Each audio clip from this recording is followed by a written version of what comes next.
je 4 uslova. 4 ustava, dobro. Znači, slušajte me ovako. Prvi konkretan ustav je bez... Šta je ovo?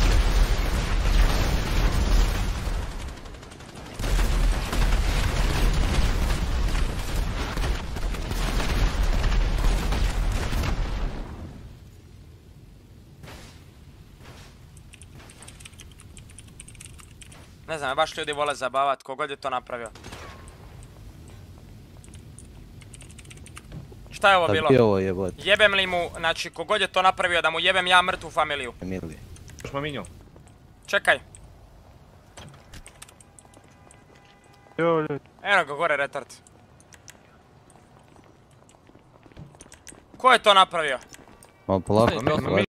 Više desne strane, jeste spremni? Nismo. Ajde svi odite tamo lijevo desno.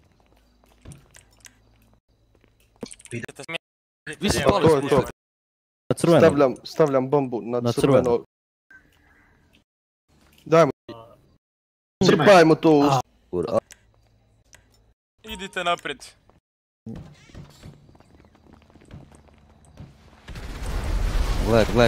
Gle debila.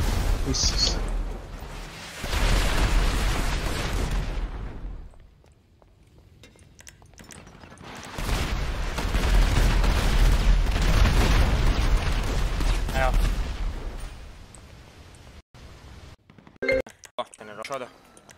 Ne znam. Znate neku gruju koji vas jurio možda po prošli crveni? Retard. Ja ne znam kako može. Nije ja, bret. Vozak što nema li, ali Vozak si igrao ovdje? Dobio je ban Vozak, ja mislim. Taj grujo mi nešto poznat, ja mislim da on drži neki sredi. Gruj. Treba bude neki admin izvan banke, brate. A brate, poletao sam u krug.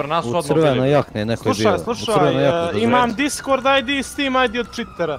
Možemo tako da saznamo i ko je i šta je. Imaš IP adresu? Mogu i IP adresu da mu uzmemo ako je potrebno, ali nećemo to da iskorišćavamo, tako da možete samo da dobijete, da znate ko je on. Steam i Discord. Pošto vas Velsu lovi toliko, možete da dobijete njegov Steam i Discord. Daj meni Discord, ja ću mu sad mamu. Daj meni njegov IP, ja ću ga mogu pucati. Ne želim da neko psuje. Samo pod jedan, hoću svako da bude kulturan.